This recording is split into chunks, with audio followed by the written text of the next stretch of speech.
UBC는 지난 2월 지난해 울산의 한 장애인 거주시설에서 중증 장애인들을 상대로 한 집단 학대 사건 연속으로 보도해드렸습니다. 그로부터 넉 달이 흘러 지자체가 행정처분에 나섰지만 처분 수위는 가장 낮은 단계에 그쳤습니다. 성기원 기자입니다. 태연재활원은 울산 최대의 장애인 거주시설입니다. 하지만 지난해 이곳에서 발생한 사건은 돌봄이라는 말을 무색하게 만들었습니다. 한 달 동안 생활지도사 20명이 중증장애인 29명을 300여 차례 폭행했고 이 가운데 4명이 구속 기소돼 3명에 대한 첫 공판이 지난 10일 열렸습니다. 울산시와 북구청은 경찰이 사건을 접수한 지 6개월이 지나서야 행정조치에 나섰습니다. 법인과 재활원에 내려진 처분들입니다.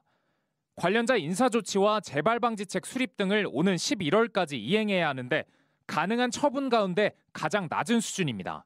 70억 이상 보조금을 받고 있는 기관에서 학대 피해자가 29명이나 나왔지 않습니까? 너무나 솜방망이식 개선명령 수준으로 그친 것은 굉장히 형식적인 행정처분이라고. 사건 이후 법인 대표와 일부 생활지도원이 교체됐지만 피해자 대다수는 여전히 같은 시설에 머물고 있습니다. 재활원 측은 지도원 3명을 해고하고 가해 직원 전원을 직무에서 배제했다며 행정명령을 성실히 이행하겠다고 밝혔습니다. 북구는 이달 말까지 시설 내 장애인들을 대상으로 자립욕구 심층 조사를 벌이고 있습니다. 이에 따라 거주시설을 나서는 장애인들에 대해선 교육 연계와 주거, 활동 지원 등이 뒤따를 예정입니다.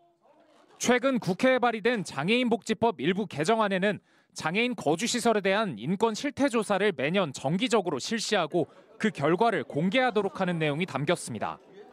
보건복지부는 전국적으로 시설 입소를 기다리는 장애인이 1,000명을 넘는 것으로 추산하고 있습니다. 시설의 폐쇄성을 완화하고 종사자 처우를 개선하는 등 구조적 접근 없이는 자립 지원도 탈시설도 제대로 기능할 수 없습니다. UBC 뉴스 성기원입니다.